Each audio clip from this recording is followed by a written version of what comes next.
I'm Holly Constant. And I'm Maddie Hockaday. We really love Parks and Rec, and we really love behind-the-scenes details. So we're researching everything from DVD extras like deleted scenes and commentaries, plus interviewing cast and crew who actually worked on the show. We also bring on guests and friends to geek out about everything parks. So join us, you tropical fish. This is literally the best Parks and Rec rewatch podcast. We're your park pals.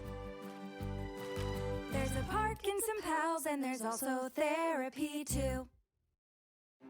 Hello, everyone, and welcome. Welcome to Park Pals. Yay, we have such a treat for you. Oh my gosh, we have been wanting to have a producer on the show, and I'll say this 1,000 times during the interview, but luckily we got to have Norm Hiscock on, and he is amazing, and we learned so much information, and I will say the first, I don't know, maybe 20-ish minutes or so was not necessarily about parks. It was more about his trajectory and like how he got involved with this kind of line of business and all that stuff, and I just found it so interesting to learn about his history, so that you're going to get a treat as far as like learning a lot about the behind the scenes like crew information.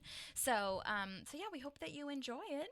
Yeah. And I mean, on top of that, you learn a lot about what producers do and all those different roles, but then also get to hear a little bit about his writing with Parks and Rec and all that kind of stuff too. So there's definitely some Parks and Rec nuggets in there too. Yeah, totally. I feel like we kind of flop all over the place with, things that just kind of come to our mind because he's also worked on SNL, King of the Hill, just a Kids in the Hall, like a bunch of stuff that, kind of all ties into where he has gotten his experience from. So, and Brooklyn Nine-Nine we talk about as well, which he worked on and wrote on. So there's just like a lot of information in here in a short amount of time. So he did great answering all my questions, and I am positive, like I told him, that I will have more questions when we get to his specific episodes, but for now we got some really good stuff. So yes, so enjoy this wonderful interview, and we appreciate you, Norm, for taking the time to talk to us. Yes, thank you, Norm, and here he is now.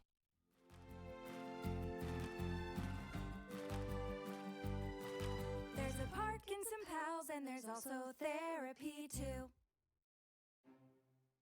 Yay, we were just talking about Vancouver, or that's what you said, right? Vancouver, that's where you are? Vancouver Island. Oh, what's that? What's the difference? I'm sorry, I'm totally it's ignorant. across from Vancouver the city is on the mainland, and Vancouver Island is across from Vancouver the city. Oh. And it's got Victoria, which is the capital of BC. Okay, do you have to take, is there like a bridge? You have to take a ferry? A ferry. Okay, Yeah. Gotcha. Oh my God, well that's so cool. Yeah. I'm learning so many things. Do you like Nashville? I do like it. It's growing Yeah. on me. It's not my forever place, if I'm being completely honest. Right. It's just not like where I want to end up, I think. But it has been really good for like music, which is what I do, and also like friendships, of course. But also it's so central, so I've been able to visit so many more places than I would have been able to if I was in LA.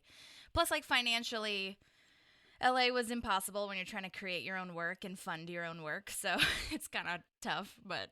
When I moved, I didn't move there, but I went to visit Nashville, and my friend was there, and it was his 50th birthday, and every cab you got into said, this is the fastest growing city, it's costing so much money now, and I was just wondering if it's really, is it hard to live there now? Yeah.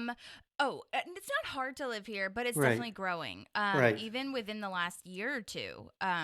So it's been wild. I feel like so many people have moved here from everywhere, but especially California. A lot of the Californians Right. are kind of catching on to like the tax brackets and how much less taxes are and all that good stuff. But yeah, it's definitely growing. And I personally, and I think a lot of people feel this way, Nashville just isn't ready for it or isn't really growing with it, if that makes Right. sense. Yeah, Like, it makes total sense. Yeah.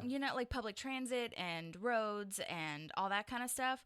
But I think we're getting there.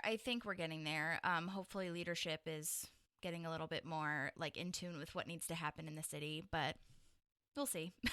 Yeah, for sure. Because my friend there is a musician, and so they, it's a great place, I guess, for music, right? I mean, my wife, Totally. I loved it. My wife didn't like it so much, but I'm a big music fan, so Yeah, totally. Yeah, Oh my gosh. That is another thing too. I mean, it's so creative and there's so many opportunities as far as like not just to play music, but to see music. right. Like everywhere you go, there's just talent, you know?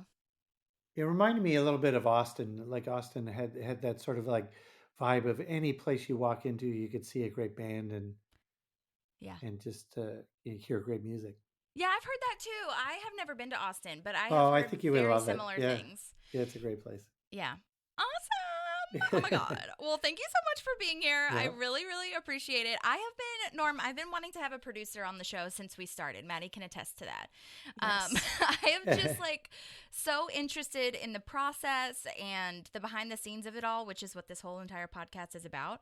But so we usually start with asking how you got your job on Parks, which we will get to, but I feel like I'm going to be a little unorthodox this time and kind of asked about your trajectory into being a producer and how you kind of started. Because I know you were a writer first. And so Yes. I was wondering kind of how that led into everything. And so, what's your story? My story. Well, yeah, I took film. I was in Calgary, Alberta, in Canada, and I took film. I thought I wanted to do film and maybe shoot film. And then at the same time, I was interested in improvising and never improvised before. And I joined Oh. this theater there called Loose Moose Theater, and it was sort of like headed by this guru Keith Johnstone, who just passed away actually, and Mm. he and I met people, like-minded people, in doing improvising. So it was like Bruce McCullough and Mark McKinney, and they ended up being in the Kids in the Hall. So Mm. when they Which got you the have a poster of for those yes for the people that movie, cannot see on the yeah. podcast. Norm has a Um, lovely poster in the background. and I co-wrote the movie with them. They had a chance to do a movie, and so that got me into co-writing the movie with them. Oh, But wow. I ended up doing the series with them when they were looking for writers. So, and I ended up being a head writer. So I Mm. just found my way into writing, although I also like taking photography and was a cameraman. So that Mm. was my intro into it. And Lauren Michaels was the producer, executive producer of that show Of Kids in the Hall? of Kids in the Hall. What? Oh Okay. And wow. Okay. so I get when to SNL too, so that's yeah, awesome. Okay. and so we were doing the movie, and when the show went down, Kids in the Hall eventually stopped uh, doing the show, and then Lauren offered me a job to go to write for Saturday Night Live. So I was just looking for work at that time. I had two children, and so I was just happy to be working. And so I was living in New York and doing that. And then I had been doing sketch comedy for almost 7 years, and then I thought I got an offer to do King of the Hill, and so and Lauren and not Lauren Michaels, but Greg Daniels Mm-hmm. was the producer, and then Greg ended up being the producer, of course, of Parks and Recreation, and created with Mike Schur. So when that came about, further down the road, Yeah. um, I jumped at that opportunity as well because Greg does great TV shows and sitcoms I enjoyed, and I enjoyed working on um, King of the Hill. So, uh, yeah, he always gets together great casts and great. He looks for sort of the hot who comic actors of the time, Mm-hmm. and so for both shows we had great casts, and so I was just happy because I worked in with comedians Yeah. like Kids in the Hall and also like Saturday Night Live. I really just wanted to work with those types of people.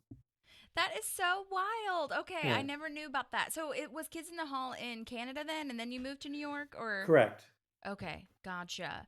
And what was Saturday Night Live like? Like how Well, it was a did bit that of a transition from because obviously it's scripted to well, I mean, not that SNL is not scripted, but you know what I yeah, mean? it's all Like it's so scripted. different. It is different for sure because just it was live, and so I enjoyed the live aspect when I got into improvising, Yeah. um, and then but as on Kids in the Hall, we did a lot of films and short films, and I really enjoyed that. And I got into, I started when I was in, I was taking film school, so I really enjoyed that part of it.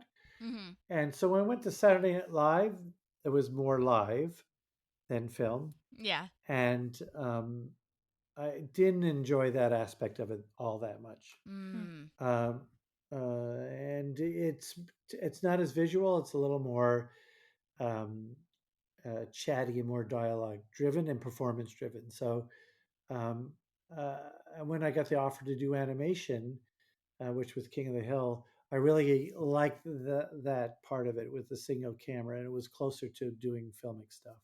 Totally. Did you have that experience that I hear a lot of writers have where like they pitch something and it's like super funny when they're writing it and then at dress rehearsal it's just like crickets? Yeah, for sure. Everybody, yes, I had that a lot. I would do really well at the table and get chosen, and then you do it. It's um, yeah, and for sure we'd get crickets, and there's a tons of reasons. There's so many Yeah. variations of why it works and doesn't work. I remember writing a sketch and doing it for John Turturro, died at the table, had Phil Hartman come in, and I just wanted to hear the sketch do well because I knew it worked in my head, Mhm. and then had Phil Hartman do it, and it killed at the table, but then wasn't chosen. So there's So very many. reasons of why things work and don't work. Um, yeah. Did you ever crack the code? Well, it's so because it's no, it's sometimes you write a sketch for a host that just is won't do it, and then you write a thing Mm. for someone who's a comedian and he has too many choices at the table. Like Jim Carrey, the Jim Carrey show, I did one that was chosen, did really well. It was one of the many that was chosen, but then wasn't chosen for air because he had too many choices, and he was so good at being funny that Totally. it was all like, well, a feast in front of him, Sure. Yeah. what he could put in Yeah, front and of I'm him. assuming that goes both ways because I feel like I've heard of a lot of people that have written and then for whatever reason that host that sketch might just not fit their strengths or what they can Yeah, bring to the table or whatever. So and I can't imagine because when you're writing on a show that has well-developed characters and cast that you are like you eventually write to them almost, but you yeah. can't really do that with a new person every time. And then you're kind of going off of like what they have done in the past, but they've done so many different things. So it's like, what do I focus on? Yeah, and sometimes in the years that I was there, it was hard. No, it wasn't hard to get hosts, but it was not the best period of Mm, SNL. So I think people are you would go in and look to see who was going to be the guest. You wouldn't know, and so you just write sketches, right? sure. And Mm. then that some people are really good at writing very quickly for that host that week, and then some people are not good at doing that, and then Yeah. you try and team up with the performers if you can, Right. like Anna Gasteyer, I ended up teaming with, and that was fun, and she was fun to write with, I wrote with Adam McKay, who was a very good Oh, writer and Yeah. producer, Wow. but it was all performance driven, and not performance driven, but writer driven. So yeah. it was Mm-hmm. like writer pieces were harder to get on. They're Yeah. competing with performer pieces, so. Yeah. I did see in my research that you were there when Tom Petty performed, and I was wondering if you remember that at all or if you were there. It's such a I can't random question. I'm just remember. I a don't huge fan. remember Tom. I was a huge Tom Petty fan too. And you mean on King of the Hill or Oh, no, I meant on SNL when oh he was a SNL? musical guest, but Tom Petty was a character on King of the Hill, what? Wow. and I just missed him. He played this character called Lucky, and I just missed How did him. I not know that? That's Yeah. wild. I'm going to have to go watch that now. But I saw Tom Petty in Vancouver actually after 6 years of the band being together, and I saw that anniversary. It was a lot of fun to see that performance. Oh my Wow. God, that sounds amazing. Yeah. Ugh, I know. I don't think I was like in the age range of when he was still alive to be performing. I don't know why, but it just wasn't. So, but yeah. Oh my gosh, that seems Yeah, I was a amazing. fan. He just wrote very good pop Of hooks, and course. yeah, Oh he my was a God. You great think of all writer. the songs he's written. It's Yeah, incredible. But I was just wondering because I know I hear a lot of like people who sometimes have musical guest stories or random stories of when people are on SNL. So it was just a yeah, very random question. yeah. I think no. we rarely wrote for the Jim Carrey one. I think it was who was I'm trying to remember. We had a band pop into had a guest spot in that, Mm. and that normally guarantees something getting on because he had also the musical guest be in it, Yeah. but it didn't get on. So Yeah. Dang it. yeah, yeah, Well, are the writers always there during show night? I don't know why. I yes. don't know that. Okay, great. Okay. And that was part of the thing is that I became as on Kids in the Hollow because I was a head writer, and also we were sort of there in on the producing of it and Yeah. all the pieces. It was more hands on, and then Saturday Night Live, you ended up producing your own pieces. And Sure. then when I went to King of the Hill, you end up seeing your sketches all the way or your scripts all the way through, Got it. and you're overseeing the animation. And then when I went to Parks and Recreation, it was the same thing too. It was the Gotcha. you were on set and you were there on set for your For your script. piece. Yeah. Okay, Mm. gotcha. And then so I mean, tell me a little bit about like how the producing started as far as like you were writing first and then did someone ask you to be a producer? Like how did that all work out? No, it's just part of it. It was that you wanted to make sure that your piece was uh, that you were there for the performers. So, like on Kids in the Hall, you were there on set, and they had questions, and you were there in the editing. So you that just was ended up being part of the Just process. I kind of don't think happens. it's so much now. It's separated a little bit more, but um, yeah, I know I was overseeing it, and Greg Daniels was a big believer of writer producers, Sure. and so he pushed that, and that's how Mike Shore, uh, during the Office years, he was part of overseeing and became a producer. He just got pushed into, not got pushed into, they just wanted you Yeah, there just kind of because yeah, and roped Greg in. couldn't oversee everything, and he didn't want to oversee everything, so he said, you oversee your, you have questions, you always ask questions in the beginning, but they would have senior writers walk you through it, and um, by the time I hit Parks and Rec, I had done a lot of producing. So, Yeah. yeah. Were you wrote a few on Parks though too, right? Oh, yeah. I wrote 10. Okay, that's what Hmm. I thought. And Yeah. so, how did you? Well, this I guess is my question that I asked everybody, or our question that we asked everybody. But how did you get your start with Parks? Then was it just Greg telling you about it? Which is Yeah. you kind of already answered it, but I just wanted to see like what the process was for that. Yeah. I was working back in Canada. My father was gotten ill. So I moved back to Canada and I was there and I was working in Canada for a while. And then Greg said, "We're doing this new show. Are you interested?" And I said, "Sure."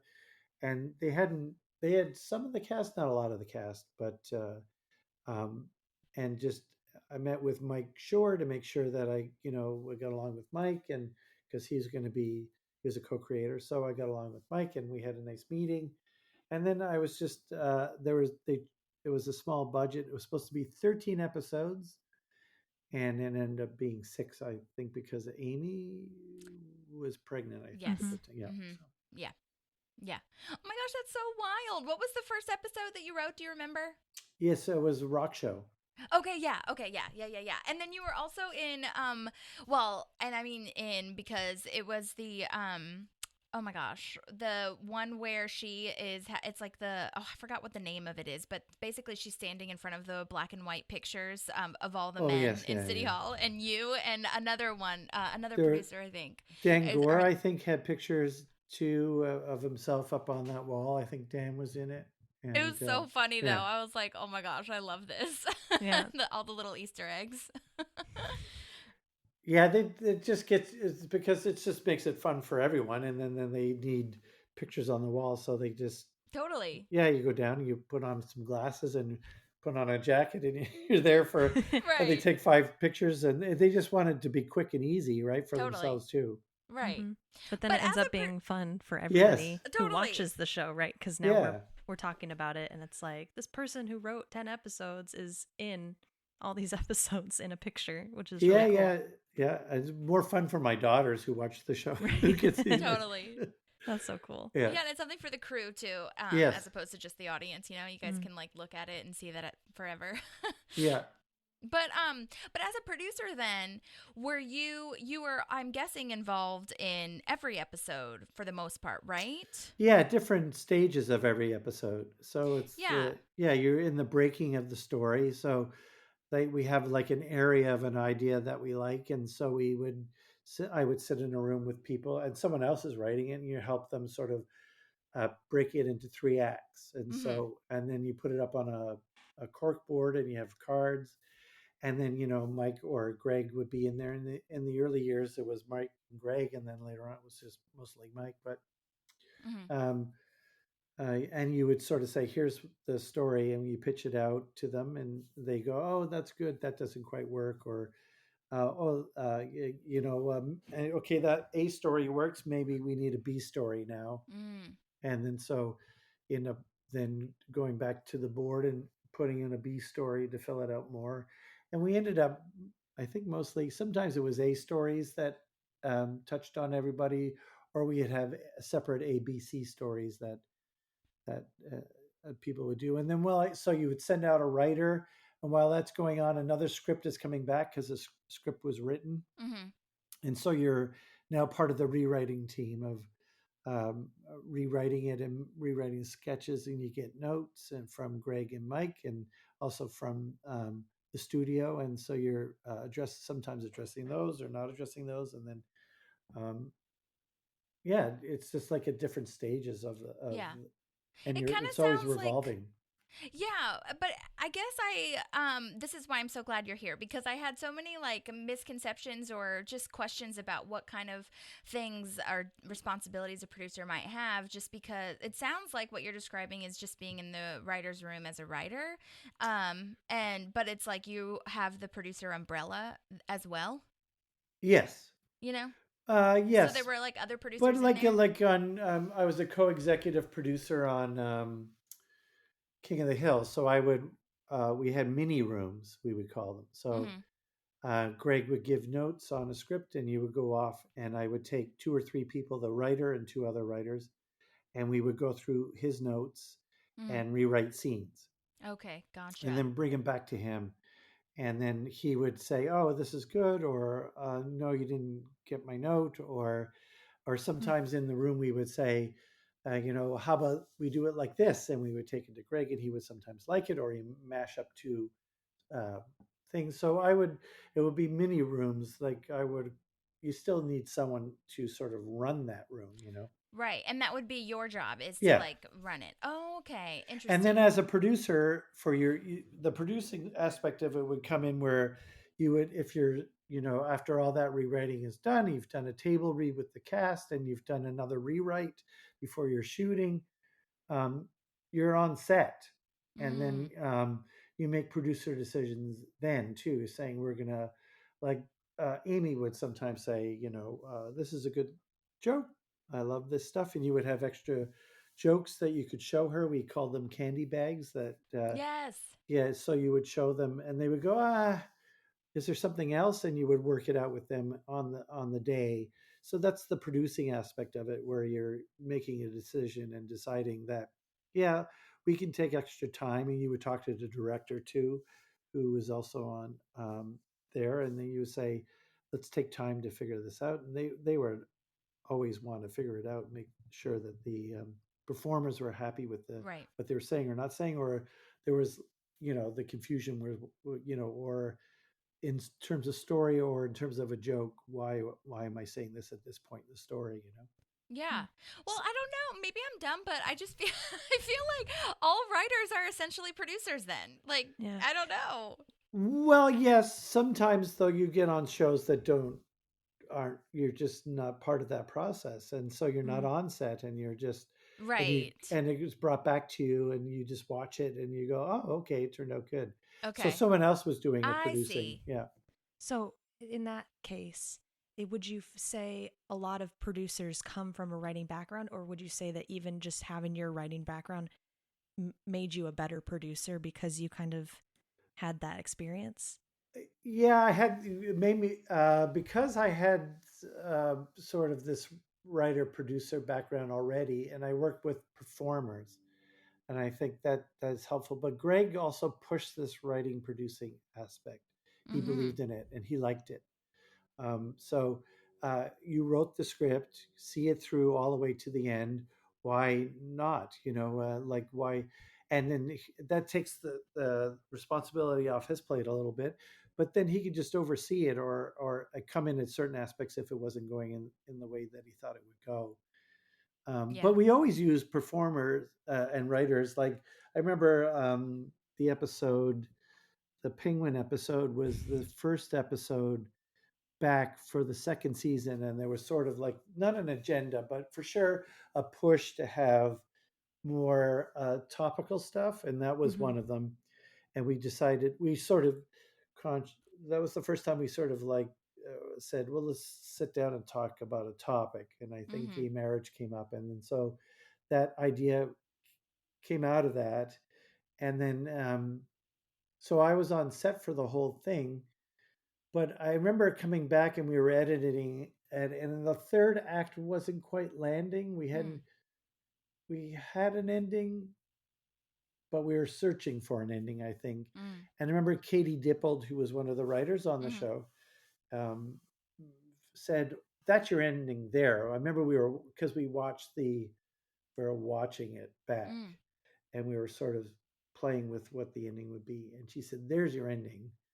And then I went, "Oh, I like that." And Greg was there, and he said, "Yeah, I like that too." So we just moved that the scene, Section. Yeah. yeah, that seemed too early in the storytelling back to Okay. the ending, and then we went, "No, that's sort of a good character moment for Leslie. Let's place that there." And I think we'd improvised like I think there's something like 14 takes for that whole, and it was a Wow. crazy scene where it was just on a TV set, so it wasn't like just a scene. It was a very long scene. So Yeah. um, I think we did variations on a theme of like, no, I don't like that, or oh, trying to get along, or Yeah. so we found it. It wasn't. We didn't nail it in the writing. So yeah, Interesting. I mean, that was a great ending of that episode to take them yes, to the zoo or whatever it was. yes, that was in the script, I think. Mm. But the actual TV show where she was on the set. Oh, like Joan's show? Yeah, the Jones Mm-hmm. show. Okay. We weren't sure where that should Oh, I end. Yeah, understand. Okay. That's so fascinating. I yeah, love seeing how the puzzle pieces all work out. That's yeah, one of my favorite questions too, of like what was in the script versus what wasn't and all that kind of stuff. So that's awesome to know. yeah. I'm a big believer of the box being open all the time. Like right Mm. until the end, that you have to close the box. So you could always put things in, take things out, Yeah. and move pieces around. Just because we said it would go here doesn't necessarily mean it should go there. Okay. Yeah. Yeah. Wow. Okay. Is And that oh, go ahead, Maddie. sorry, Holly? I was just going to ask, is that because it sounds like Greg Daniels had like a unique way of kind of running the set altogether and the process.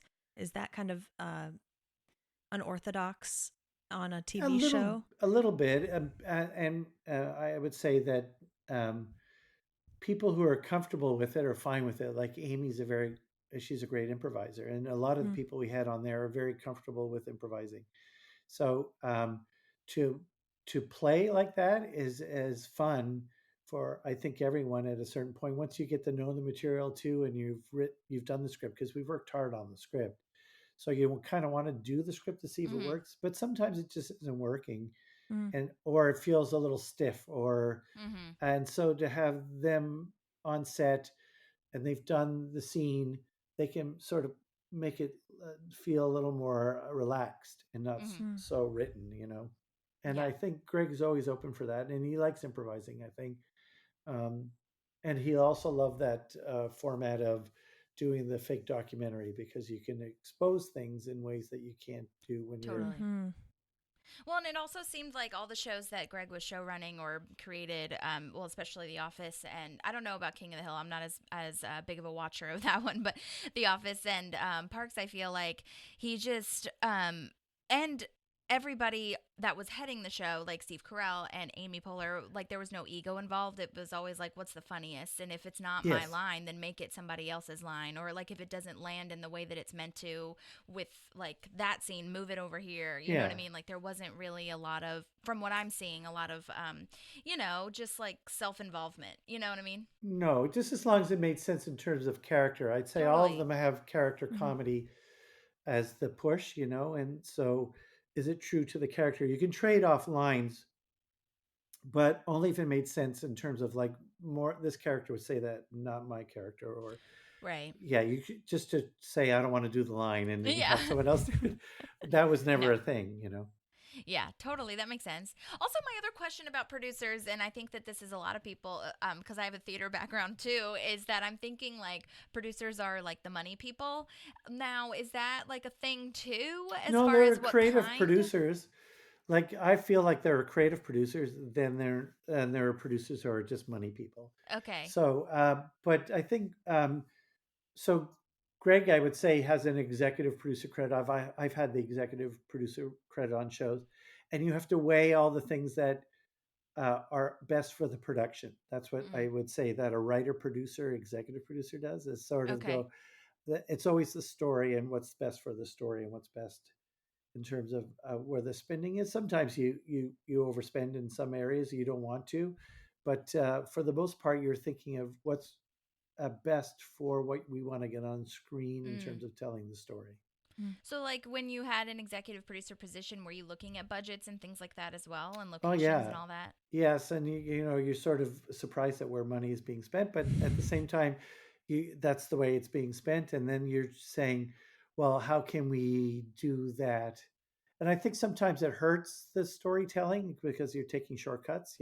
Yeah. Um, but you just don't want it to be obvious. You don't want it to go, oh, well, never do you want it to hurt the story. Sure.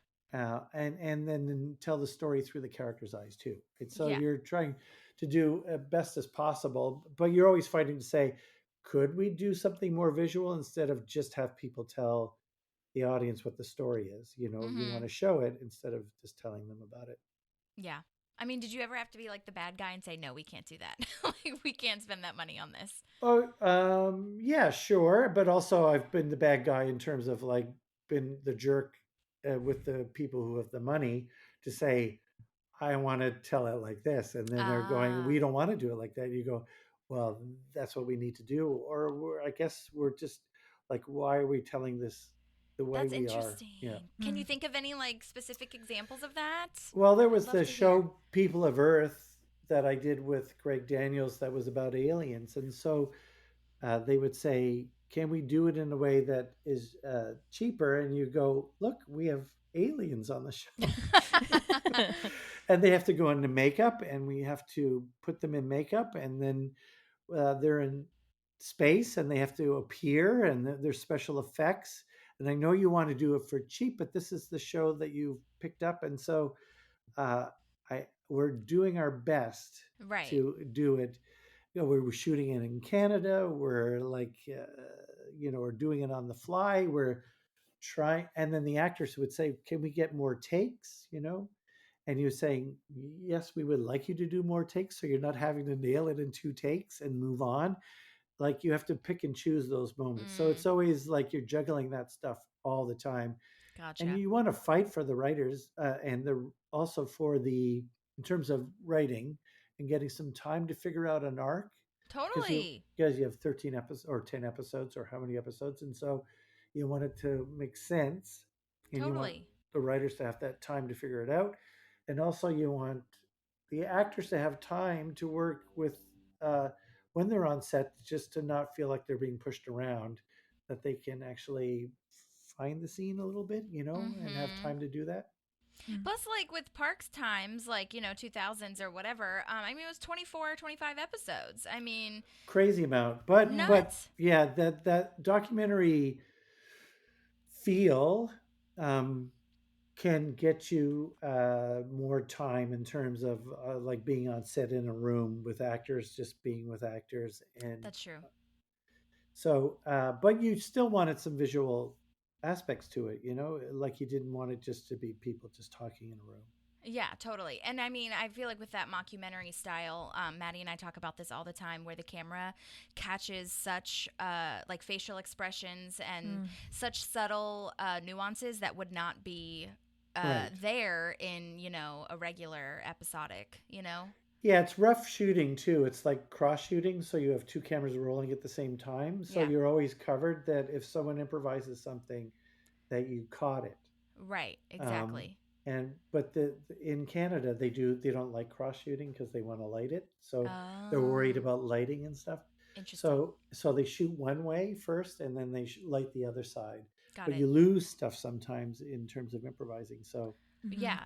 Well, yeah, and that's what Shauna, we talked to Shauna Hagen, who was a camera operator on Parks, and she was always talking about how, like, her and the other camera operator, Tom, would kind of create relationships with the actors. Like, Shauna said that she had a lot of, relationship or, I guess, communication with Nick Offerman.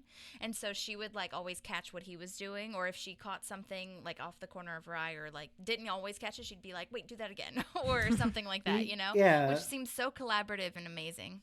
Yes, also it's the thing too if they're on set and they're getting used to the rhythm of the scene, right? Mm-hmm. Because you rehearse it once or twice, and then but it's normally like three or four in that the camera is now working and everybody's feeling how the scene is moving.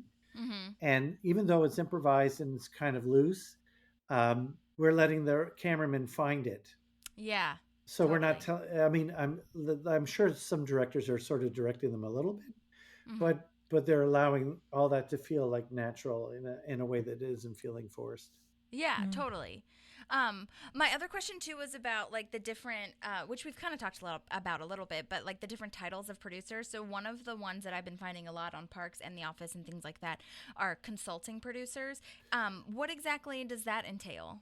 Well, a consulting producer is a bit of a rip off in a way. So, well, like because I was my family moved back to Canada, and there were like, and so a consulting producer is someone who works 4 days a week, maybe sometimes, or 3 days a week. Like on when I was on Brooklyn Nine-Nine, I asked to be because my dad was ill and my mom was not doing well as well. So I asked for 3 days a week on Brooklyn Nine-Nine. So I ended up uh, just doing 3 days a week, and then went back to 4 days. But 4 days, I did 4 days in the beginning. I was working very long hours, and I was even though I was working 4 days a week, it was crazy. And then when we won for the Globe, I didn't get a trophy at all because I didn't What? have the executive producer credit, which is basically what I was doing, but I had the Yeah. consulting. So I sacrificed the day that I got to go home and fly home and get spend time with family versus like getting the title. So Mm. Gotcha. But like, I mean, it sounds like you had a lot of the same responsibilities. Like, yes, what was I the was running difference in not rooms having and the I was title? rewriting stuff and I was doing everything a co-executive producer was doing, but I asked for that title so I could get that day off. Oh, So so it's that's more of a literally the only Yeah, difference. time Wow. commitment vibe. Okay, yeah. and so like the executive slash like So, but regular would that be was for 5 days. me. That was for me. But you work your way up. Like that's a consulting producer gig. But as a producer, you're mid level, so you can be a producer. I asked for a producer because I could, if we won a trophy, that I would get a trophy for Yeah. later. So it was crazy. It was like the silliness of that. That's so Yeah. fascinating. Hmm. Okay, okay. I'm learning again so much. So and the executive producer is one that would, in your position or your experience rather, was like a 5 day, like you're on set all the time kind Yeah, of so thing. and you're having overseeing a lot of stuff. So when I did like Space Force or when I did um, I was showrunner, so I would get executive producer credit as well. Okay, gotcha. And I'm guessing that also would relate to like your pay too, right? Yes, Okay, okay. If and you don't mind my asking. responsibility and tense Yeah. Yeah. amount of work that you had and things you would have to worry about. You bring it home more with you than you would Mm. if you were just a producer Gotcha. writer were concerned about your own script. You're Okay. now overseeing all the scripts and the arc Okay. and all that stuff. So like okay, if you had, okay, how do I ask this question? I guess the easiest way would be like if I wanted to be a producer or if someone wanted to be a producer, what at this time, from what I'm hearing slash looking at researching all this stuff, it seems like a lot of it's packaged at the beginning is essentially like you have to have two things, like you have to be a writer and an actor, or an actor rather, to be a producer as well on the show. But is that true still, or like? Well, no, I think that it's a different thing for actors in terms of like Amy's the star of the show, so she would get a producer credit, or you know, so it just works out that way. That's part of the deal, I think. And but Amy was involved, and it would show, and she did a lot of writing on the show, and she actually directed as well. Mm-hmm. And then she would show up in the room and visit and find out what was going on. So she was more hands on, you know, in terms of what she wanted to be a part of. I haven't been a part of it where the actor has a producer credit and never shows up. I maybe there is. I don't know. Yeah. But It seems like I, most actors, if they're a producer on the show, they really want to be involved in what's yeah, I happening, think you so. know? Why Yeah. not? I mean, you've asked for the credit. Why not be a part of it to find out how it works? You know, and so I Yeah. think in the early early stages, I was a co-producer, or supervising producer. You just work your way up into becoming like a co-executive producer, Right. basically. But would you say that you would probably need experience in some other realm of it as far as like writing or acting or something to work into that producer role? Or can you start Sure, as I like a feel low like end it's a producer, if that makes sense? bonus. It's a bonus for someone who's a writer performer Mm-hmm. because they just seeing a person that is an actor walk into a room, I think, just helps you, you know. Yeah. And they also say, "Hey, I've got a show idea where I'm the performer," and they go, "Oh, I've seen you perform. I know what it's going to be like." So Right. and then they want to say, I would like to produce it, and they go, oh, sure, okay. Yeah. I feel like that's just an easier route for actors. Yeah. Writers is a bit tougher. They have to go through you know, their an associate script supervising, whatever those smaller Yes. thing, they have to go through those steps, and it's harder for them. Now I think it's being separated more, and it's Mm. not good. It's I feel like the steps were good, and that's how you got good showrunners, Totally.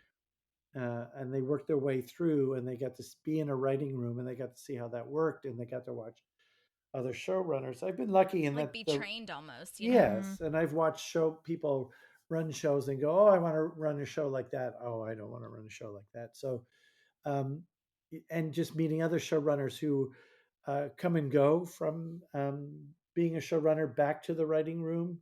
Yeah. Like Mike Scully was a consulting producer, Mm-hmm. and he worked 4 days a week too. And but he was a guy that ran rooms, and so you get to ask them questions of what it was like to run a room and what they think is a good way to run a room. And Mm. Gotcha. Oh my gosh, for the listener or for you, maybe Mike Scully was on the show as the one with like the little pig, tiny like stuffed animal things. Maybe he had like a Tom Selleck Yeah. version of Nick Offerman yeah, or Ron, I guess. yeah, I loved when we could see little Easter eggs of like the writers coming on the show. That was fun. yeah. But yeah, okay. So that's really interesting to learn about the different titles. But I could also and also like how you would get involved with it. I guess I could also see like if you know someone or if they know your work, like asking you to come into the room and like maybe start as a consulting producer. Like is that a thing potentially too? They've brought me on for things that Greg has brought me on to sort of help with story on other things to consult, and so it's like Mhm. short periods of time. So it's not you're not. But he has also brought me on to run shows too. Gotcha. So he knows all the aspects of writing because he's a writer himself, right? Yeah. So Mm. I prefer working with writer uh, producers, executive producers who have written, Yeah. and he sort of knows the value of that, you know. Yeah, Mm. totally. He seemed to have changed the game and like Yeah, how the hierarchy and all that stuff kind of works as a collaborative form, you know? yeah, Yeah. That's so cool. yeah. Okay, well, we haven't really talked about parks, I guess, as much as people probably wanted to, but I don't care because I had That's so many okay. questions. Yeah, I think we've wanted for a really long time because we've had some guest stars come on and we've gotten that kind of piece of it, but we don't get a ton of people on who do all the backgrounds, all the stuff that happens behind Yeah, the crew. camera, right? So Right. yeah, so I Yeah, think we've it's had really like good. directors and obviously the camera operators and things like that, but it's just really interesting to hear from someone that we haven't really had the knowledge of what the role entails, you know? Mhm. So Right. that's so fascinating. But I was going to say, so the last episode that we reviewed was Born and Raised, where Leslie is not in, or not born in Pawnee. She was born in Right. Eagleton. And I literally bought the book, The Pawnee, the Greatest Town in America. I have it. Oh yes. And I like bookmarked all these things that I was like had to show Maddie and tell everybody on the show. And my main question, honestly, I don't know if you can answer it, but like I just don't know how they did this as far as like who wrote it, who produced this book. I feel like this was a huge I thing. think that Mike Shore kind of oversaw it, but he brought someone in, I think, to oversee it under him. Okay. So it was an outsider, but someone he knew Mm. and had worked with and liked their writing. And I think they wrote books or articles. I can't remember now. Oh, because it's only credited as written by Leslie Knope, and then it says like NBC Universal, and I was like, hello. No, we all wrote on it too. I think there's Okay, special that's what I was thanks guessing. in there. So uh, they were little pieces that were farmed out to different people. So I think I helped write some of the background history stuff, the smaller snippets, and I just you am seeing Nate DeMeo. Does that sound familiar? It says by a Leslie might. Knope with Nate DeMeo and the creative team of Parks and Rec. I didn't even Yes, see that before. yeah. Who's Nate? Do you know Nate? Nate, I think, is a person that Mike knew and was a friend of, maybe. Oh, okay. I'll have to Google him. I didn't even see his name until just I, now. So I did he end up writing an episode for us? I can't remember now. Nate He might DeMeo. have. Wait, DeMeo book. I But wonder if the everybody had written pieces. I think was Chelsea there? Chelsea Peretti might have written a piece, and Emily cool. Spivey Sure. might have written a piece, and I wrote short snippets that were chosen, and I wrote a lot of them, and I think 4 or 5 got in or something. But Okay. you It just we says that just he's the co-author of Pawnee, the greatest town. I'm sorry to interrupt you. I'm so yeah, sorry. got it. It says he is the You know, co-author of Pawnee, the greatest Yeah. town in America, and a finalist for the 2012 Thurber Prize for American Humor. So I'm sure that he was friends with Mike. Okay. Anyways. Yeah. But that's amazing. And then yes, Peretti was also on a lot of like not a lot of, but she was also a guest star, co-star on one of the Parks episodes too. Yes. So that was really cool to see. Yeah, yeah. No, But I mean yeah, she's great. Chelsea Mhm. Peretti's great. yeah, she's amazing. I just really was so interested because it's so detailed, this book. So I was just like, this has to have been from so many different people, so many different producers and writers and all the things. Yeah. And it was a different way to write too. You could be sillier, I think, with the book, whereas on you still have to sort of tell a story that's grounded on when you're doing Parks and Rec. But here we could go a little crazy and play with the background more and what So, happened yeah. more like the murals you Yeah. see on the I show, love sort of the murals. silliness of that. Totally. Did you get to oversee those being created at all? Yeah, we pitched on those in the beginning with a whole bunch. Greg really liked them, and he thought they would be fun to see just as visual backgrounds, because he just liked to have lots of comedy coming at you, and so that Yeah. was in the background. And we thought, well, let's play with that, and so we sat in the room. I think we submitted ideas for that too. Yeah, that makes so much sense. Oh my God. Yeah. Well, and the person who did those murals, we talk about this on the show sometimes, also did the murals for Jerry's painting. Yeah, I wrote the Aphrodite. episode, so it was weird to uh, go down and have a look at those, because you would say, "What do you think of the Yeah. the picture?"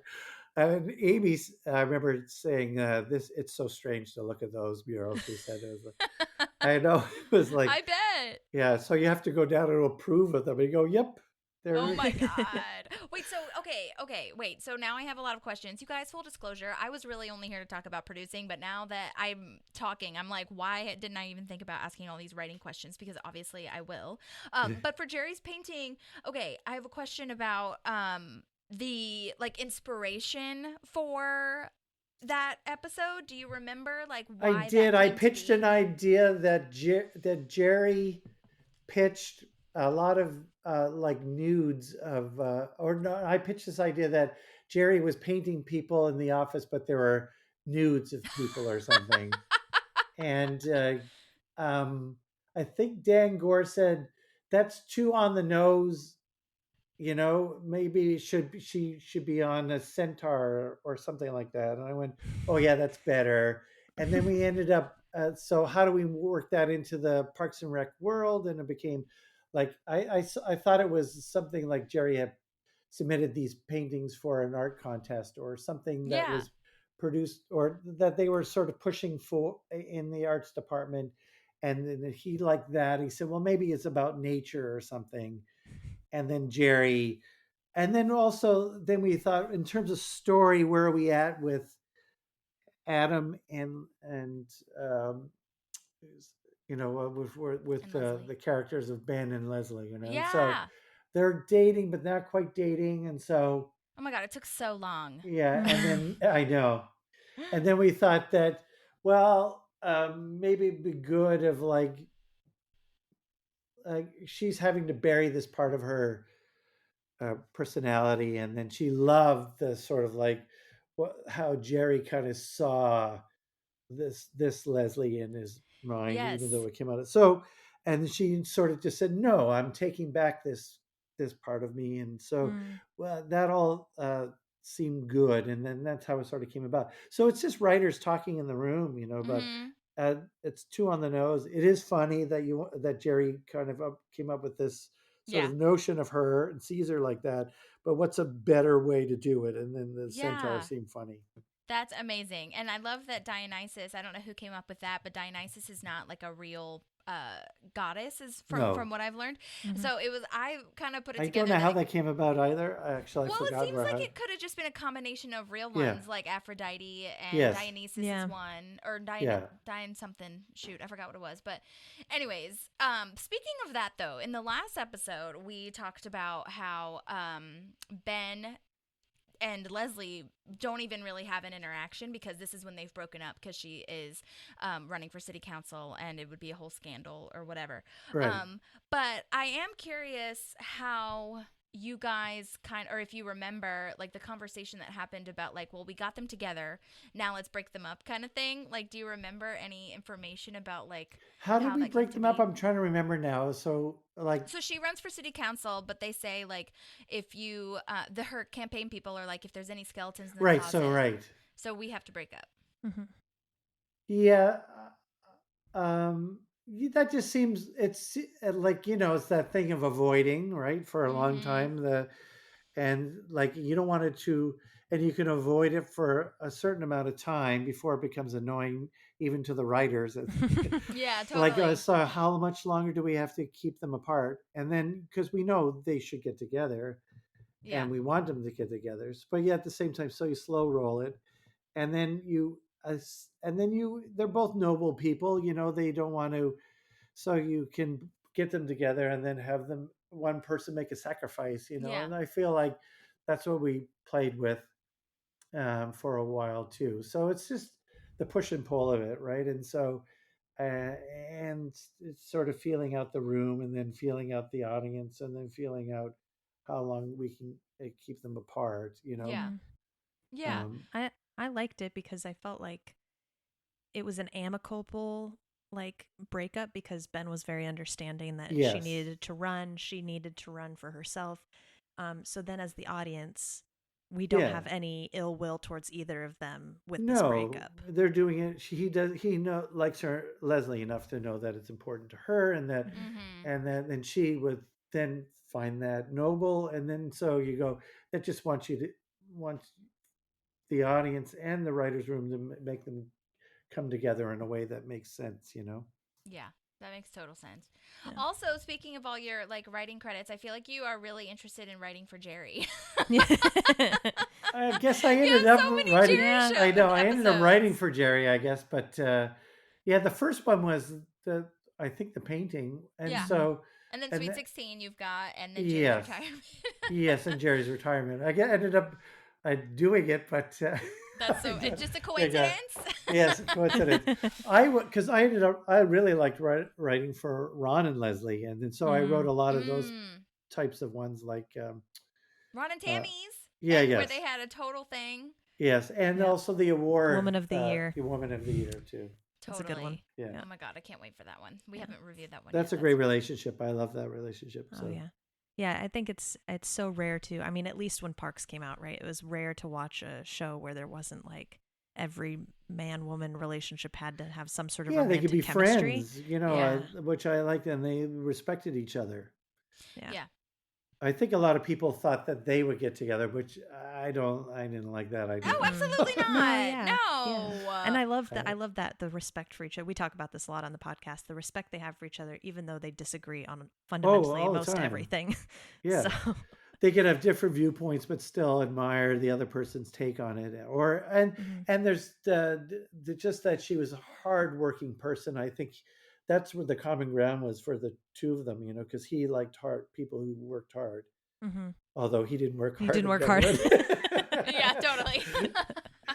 He works hard in his things he likes. woodworking. Yeah, Exactly. that's the things he likes. Yeah, Yes. Yeah, totally. Oh my god, Oh. that's hilarious. and he could respect that about Leslie. So Mhm. Yeah. Well, Flu and season is one of I my was just gonna absolute say, favorite episodes. flu season was crazy because how does it feel to predict the future like Yeah, that right? N95 Well, mask was wild. we didn't. Okay, not really. Yeah, I back know, then, I know. That But was it so was just- crazy yeah, though. yeah. Watching it seemed Yeah. so crazy to us. It feels weird now, yeah. Yeah, it does feel weird now. Mm-hmm. Yeah, But, it was yeah. weird watching during COVID, watching shows that didn't deal with COVID. Mm-hmm. That you go, you can't walk into a restaurant now. You can't even sit down at a restaurant. That you had to. A lot of. I remember during I was worked on the reboot of Kids in the Hall, and Kevin and I would walk into restaurants, and you would just. It was just a delivery service. You couldn't sit down in a restaurant and eat. So Yeah. you would pick up food from that restaurant and Totally. take it back to your place and. Yeah, well, and I mean, even in that episode, I mean, Ben does visit Leslie, and even that you couldn't do, in the No. hospital. You know what I mean? Mhm. No. But I think seeing Chris react Yes. to that in flu season would have been like gnarly to see how he would have reacted to COVID. COVID. Yes, and I believe that he had a good fear of what was to come. Mm-hmm. He Mhm. predicted the future, I think, a little bit. Oh my god, that is so wild. Yeah. How loopy everybody gets is my absolute favorite. The fact that Chris is trying to tell himself to stop pooping in the mirror, and, Yes. and Leslie, when she goes in and she Yeah. turns and faces the wall and says, "I'm Leslie Monster." That's like one of my favorite moments. Yes. Yeah, and also, I mean, was that technically, or do you remember your idea to have when she gets up to the podium to have her be completely like lucid and regular and professional? Yes. Wow, that's Like amazing. she kind of like had it enough in her, like she knew that she was saving herself for that moment, and then once it was over, then she went back to this Falls like apart. I'm now drained. Yeah. I'm back to loopy Leslie. So Yeah, Yeah. it totally reminds me of like doing theater shows, or like if anybody like has like a project that they have to do, it's like your body just does what it needs to do, Yeah. and then as soon as it's over, it's like, okay, we're gonna go be awful now. yeah, it's like that thing of like where you work really hard, and then when you're on vacation, you go, okay, I can relax, and that's when you get sick. Right, Mhm. exactly. Yeah. Totally, that makes so much sense. Yeah. I mean, do you have any like, I guess, stories of being in the writer's room and then being kind of stuck or having something shot down, especially with Parks and Rec? Like, do you remember of anything of that nature? There are ideas that people like, that just like everything, where we never figured out how to make it work, or Mm. but for the most part, I think uh, like for the fourth season, we kind of knew where it was going, because she was running for office. Although that was a big topic of conversation Mm. at the end of the third year, because the second and third year were kind of fun years in terms of like figuring everything out and Mm-hmm. where it was going. And then we said, okay, she's going to run for office. And we went, well, what does that mean in terms of, it's called Parks and Recreation. Yeah, yeah, yeah. So like, should we do this? Can we sort of like cross over? And it sort of was a big discussion and saying, well, there were more stories to be had for her doing that. Yeah. So we thought, okay, that's the fourth season. We'll worry about where it ends. Mm-hmm. And then at the end of the fourth season, they go, okay, now what? Like, Right. you know, Well, so yeah, I mean, yeah, I think about this a lot because like with certain shows because like just the trajectory of where the character is going. Like for example, I'm a huge Friends fan because I am, and I watched the reunion, and I didn't realize that Monica and Chandler's relationship really wouldn't have happened if it wasn't for the audience, because they said that they kind of just did that for a funny thing, like them getting right. together, and then the audience was so obsessed with it that they decided to continue it, and then they kept getting more obsessed with it in X, Y, and Z. So like I guess I wonder if that was what that question was kind of leading towards, of like, where was there anything that you didn't think was going to go somewhere and then it actually did, you know what I mean, or that kind of vibe.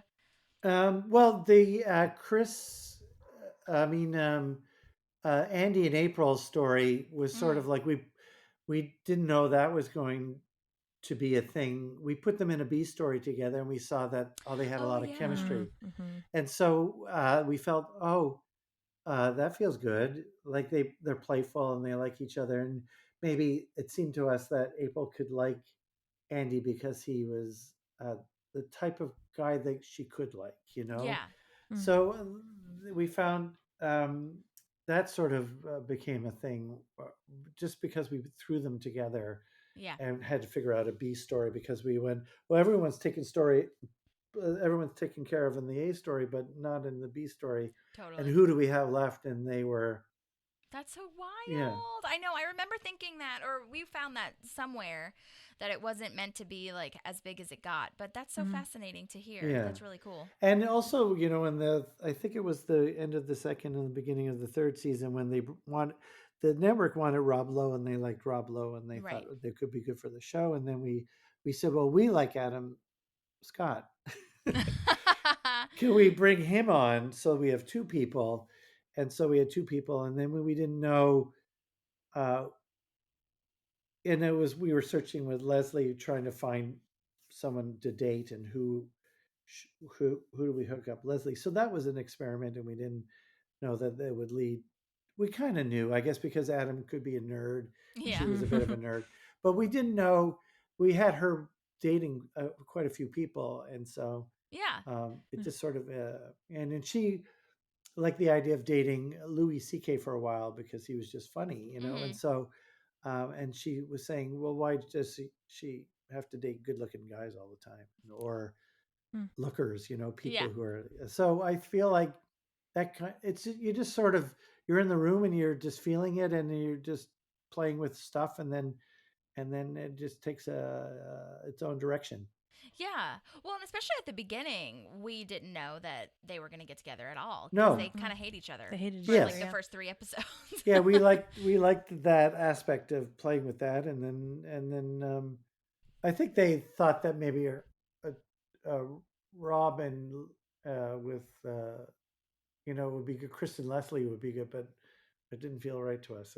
That's too much high Yeah, energy in yeah, one too much. relationship. No, absolutely No, not. No. and he was we thought he would be a little bit more evil, but we liked him he was evil in a way that wasn't just pure evil. It was like Hmm. Right, right, right, he's saying, right. "Come on, this is what government is," and she was like, even for her, it was like, ugh, It's too much. yeah. Yeah, that makes total sense. I mean, did you have someone that I mean, I said this kind of jokingly, liking to write for Jerry, but do you have anybody in particular that you liked to write for as far as their storylines or character wise? I like the Ron Leslie stuff. So Oh, okay. I really liked them two together. They were a lot of fun together. Yeah. Um, um, yeah, and Adam and Amy are good together. It's you just find stuff that it's, as you're writing it, you just find it and you go, oh, that Mm. works, and then those are fun to write for. Yeah. Jerry just came about because the series goes on, you go, okay, is there a story for Jerry? Yeah. Because I think we always thought of one for Donna too, but there was little things that led more information about Donna that you found out about her, but Hmm. I don't think there was a real straight up Donna one until later, right? I think so. Yeah. It's a lot of it's like Donna and Tom together, Yes, or And then Donna Donna's and wedding, I guess, Anne. is yeah, that's really right. Yeah. in there. Yeah, that makes sense. That makes a lot of sense. I guess also if you this I always ask this question usually toward the end, but I'm just curious now that we're talking about characters. um if you like could relate to a certain character, like who would you think that you are in your real life? Well, there's aspects of Jerry in there that I sort of get, Yeah. um, but all of them really. I mean, I for me it was always like I liked Leslie because she was always trying to do right by the town, Mhm. and then took a lot of guff. And I thought I liked that part of her. There was a moral backbone to her stuff that Mm-hmm. I can relate to, like and has fallen away. It seems in politics, you know. Yeah. Um, Mm-hmm. in Veep, Interesting. they explored the falling away of a moral background. Oh my god, Veep was so good. Oh Yeah, my and gosh, yes. they went deep into that, but I like that she was really trying to do the right thing by everyone, you know. Mm-hmm. Yeah, totally. Yeah, I relate a lot to Leslie and how hard Yeah, and like everything is, but also trying to like remain positive through all the yeah. hardships. Yeah. She Yeah. was a real, and you could see her get down and get annoyed, but then get angry at herself for getting annoyed, and Yeah, yeah. totally. Well, Mm-hmm. okay, my last question about, well, I think it's my last question about Jerry. Who slash do you remember the conversation about making him be so like swaggery at home and like so cool at Yeah. home but not at work? I feel like because we were beating him up quite a bit in the office, that we thought we had to give him something that he his home life was pretty great, and he Mm. because it was so good he didn't mind, Yeah. you Yeah. know, the being that kind of a person at the office, and Yeah. that it was a surprise not only to as you dug deeper to the people at work, but also to the audience, you know, so that they were discovering things, and then you don't want him just to be a punching bag. Yeah, I mean, we Right. talk about that especially in the first season and some of the second season. We're just like, this is so mean. Yeah. I can't get over But it. Leslie was the kind of person that what I liked about she was on the fence. It's like she would protect Jerry, but at the same time then join in with the group. Like, 100%. She was yeah, like Yeah. trying really hard to be the good guy, and then yeah, she just couldn't resist making Yeah. fun of some of the things that he did, which, like, to be fair, I get it. Like, yeah. you know, Oh, come ripping on, your Jerry. pants and Yeah, farting, yeah, like, come on. yeah, yeah. In the office. That's why I love when Ben like stands up for him later. He's like finally has like a point of solidarity Right. with Oh, Yes. Captain, someone. my captain. Yes. Yeah, yeah. That's amazing. Oh my god. Well, do you have any other memories that you think that you would love to share with everyone else, or you can tell me later?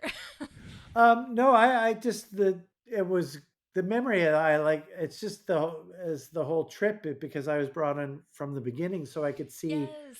like from the start how a show finds itself, and I Yeah. feel like most shows find itself around the third season or something, and Mm-hmm. you could see it in the second season moving, even in the rock show after the like I could see in the first season I could see them not the mistakes but the things we were trying that weren't quite working, To like work out, yeah.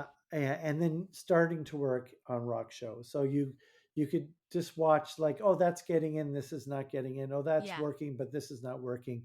And it's just from watching the episodes and getting it. So for me, the trip and that cast was just so good. And Mhm. then how a cast sort of just becomes a cast and how it evolves. Such a Um, team. Mm-hmm. yeah.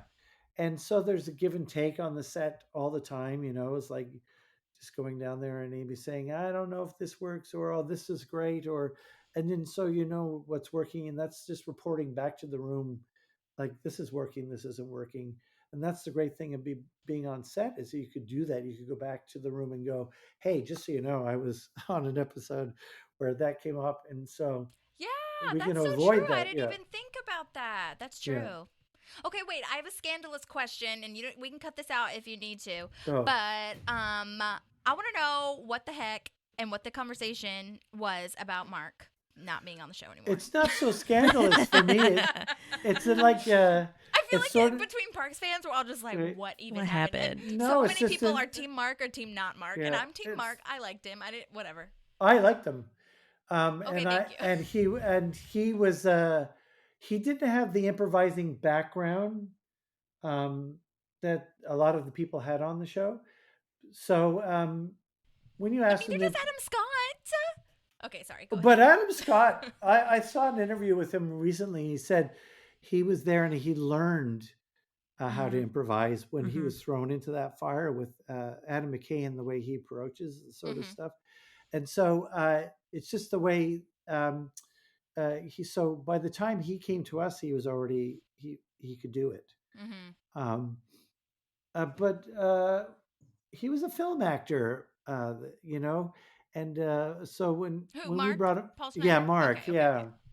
and so he sort of had, and it was sort of an indie guy, I and do I remember like, seeing that. yeah, and I did like his approach, but you could, he would do takes, and you could cut together a take. I was fine with that because I came from a film background. I go, oh, you just have to cut together a take for him. Yeah, Whereas you could with Amy, you can get a take from her I when see. in improvising.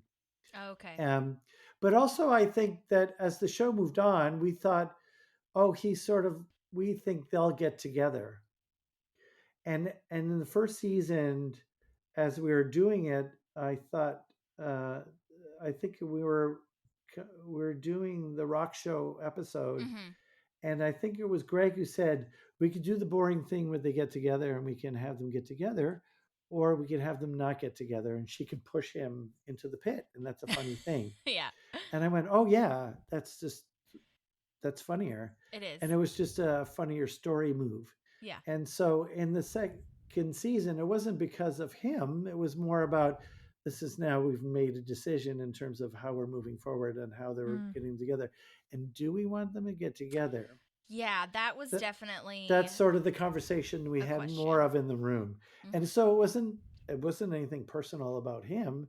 It was Sure. just like now, like we thought we wanted them together. Now do we think we want them together? And sort of was like that question.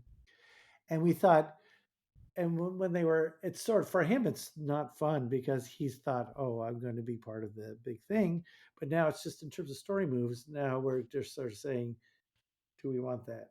And Yeah, so it wasn't a personal thing. It was, but how do you navigate that water now? It's like you have to totally. go to the actor and go, um, Yeah. we're now bringing in more people, and he can see the writing on the wall.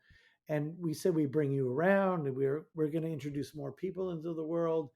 And then we thought, oh, we'll have him and Anne get together, Yeah. and then now we're just moving him around, you know. I see. So it wasn't like it just like a puzzle piece wasn't really matching. Yeah, Yeah. Yeah. and it We Which could was like see that too. from the start. I was like, no, this is our guy. We want to. This is him. yeah. You know. Well, and as you were saying, I mean, just, I'm speaking from my own personal fan experience. I don't see them together at all. I definitely always saw them more as friendship, and definitely with like Leslie's character development. You're Yes, kind of exactly. seeing, It was a character thing. It's like, will we like Leslie, who's the star of the show, if she goes back to this guy and just we know the backstory. It yeah. wasn't a pleasant backstory. So, um, And but it's by an that point, we've interesting also said it backstory. 100 times too. You Yeah, know what I mean? Right. So, yeah, that makes sense. It does make sense. And I could yeah, also see, like, I could have seen him coming back maybe a little bit more to like help out or be friends or whatever. Because I think right. the big thing that I liked was when she was trying to fill in the pit, and he gave her that advice of like, don't ask for Yes, permission, ask for forgiveness. yes. And I don't think she would have gotten that from anybody else. No. And then I feel like he still respected her in a different way too, not just like Mm, he was a bit of a player, but totally. uh, uh, at the same time, then thought, well, I'm, I don't think it's fair to Leslie that Yeah. I think he knew too. So it was just in terms of writing, I feel like it felt right. And then, it's unfortunate in like of how it kind of went that way, but I did like his performance, and I Yeah. because he was small, like his Totally. performance moves were small and not big in a way, and it sort Right. of was a nice contrast to other moves on the show. Yeah. And I mean, look, I will say at the way that his storyline wrapped up was perfect to me. Yes. I Yeah. think that it Well, yeah, totally we honored it for sure. Like, honor is yeah, a yeah, great word for it. yeah, I feel like it definitely gave him the wrap up that we needed. yes, Mm-hmm. Yeah. Yeah. And I yeah. mean, also, look, if I had to decide between Ben and Mark for Leslie, like, we all know the answers. So, Yeah, my Yeah. thing is like the other question. You could ask that same question of Anne's character yeah. too, where we had her. She was a best friend and she was a good friend, and then once we brought in Adam, and they got closer, she could turn to Anne for certain things, but would turn to Ben's character for other Totally. things, and then Mm-hmm. rely on him more as they got closer. So Mm-hmm. we ended up in a weird way, and I think that Rashida knew, well, so what am I doing on the show Yeah. now?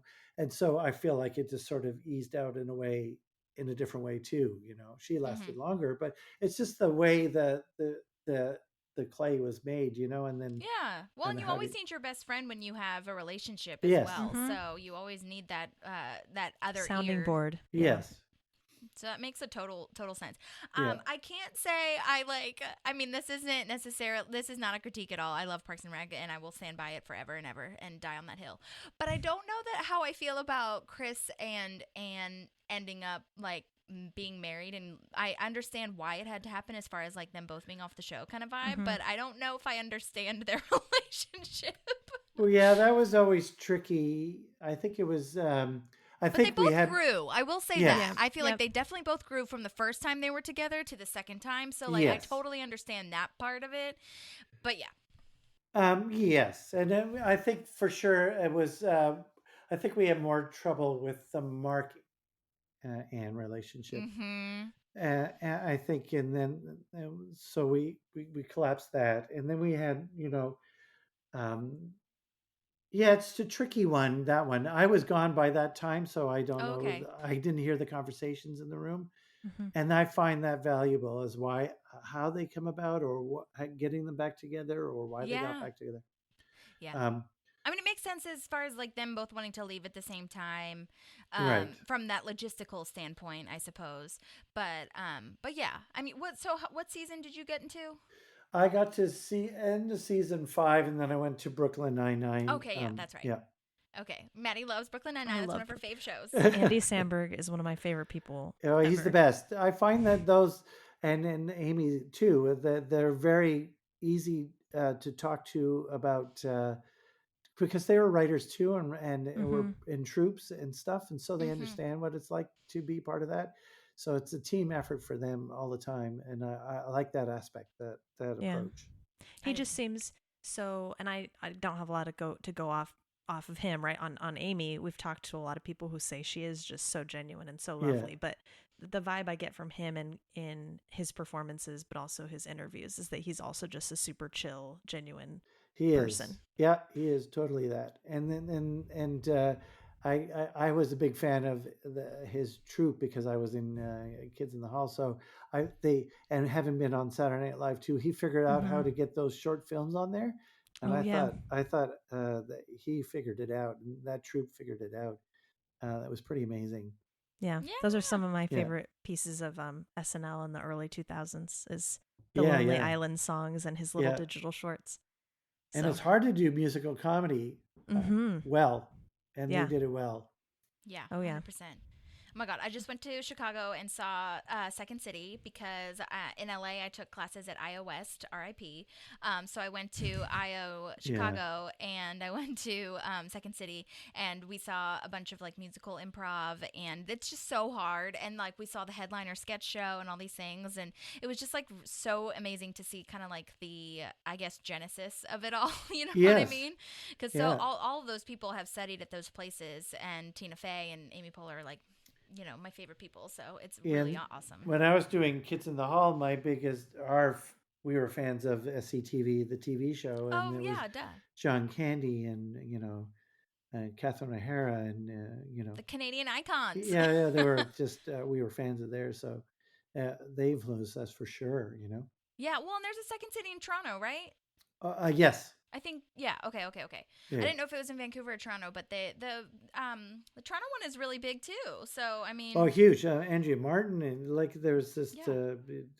great people from that came down from Chicago too that helped create that atmosphere in Toronto.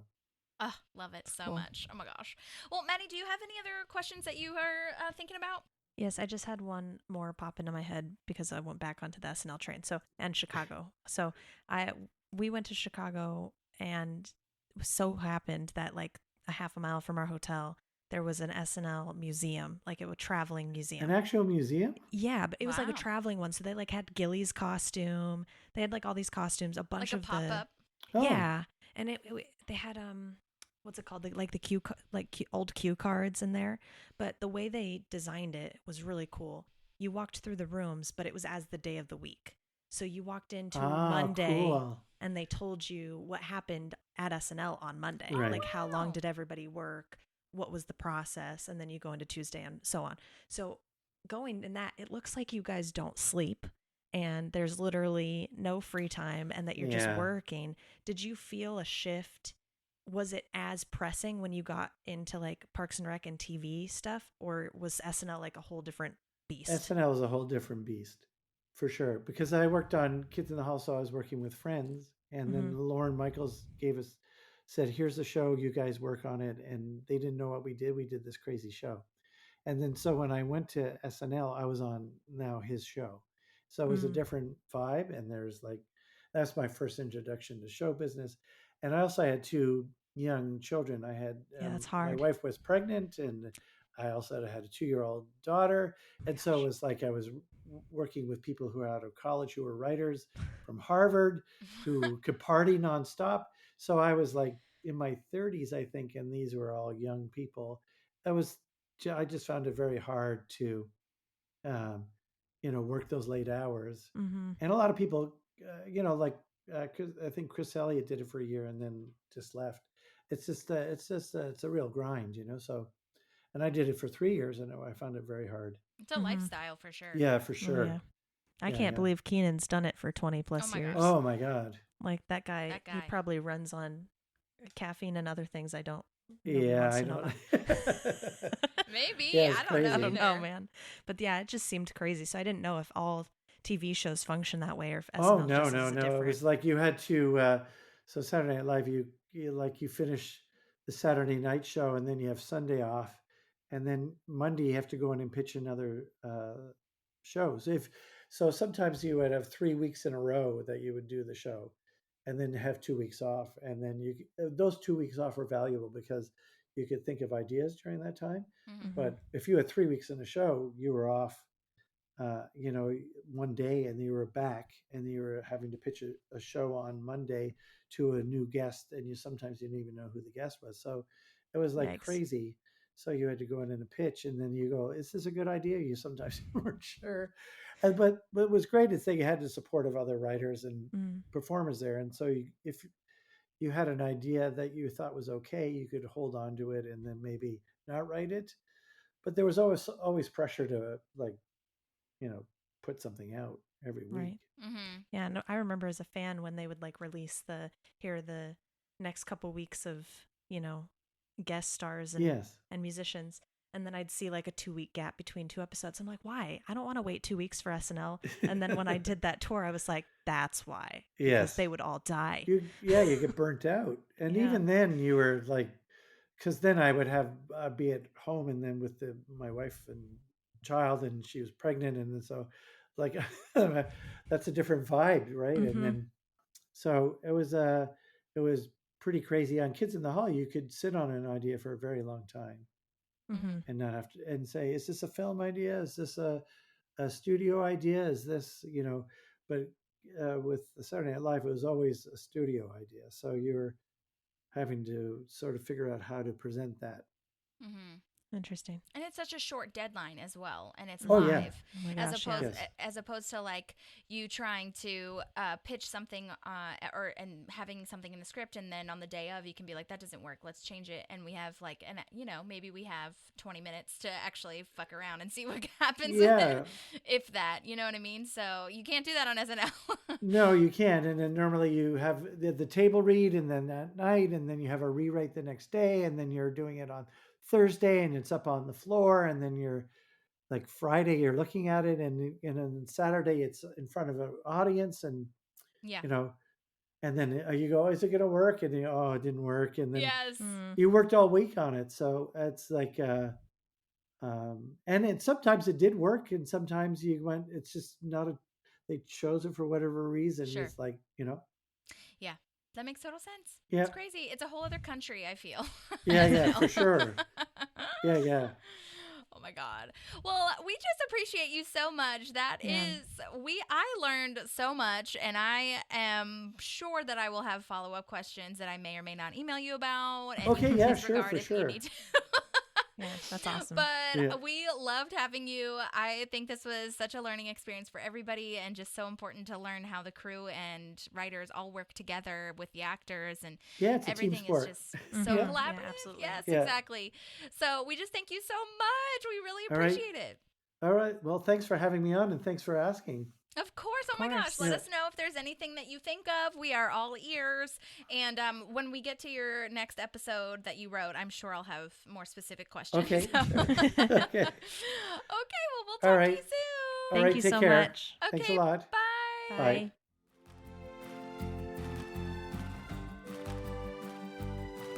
There's a park and some pals, and there's also therapy too.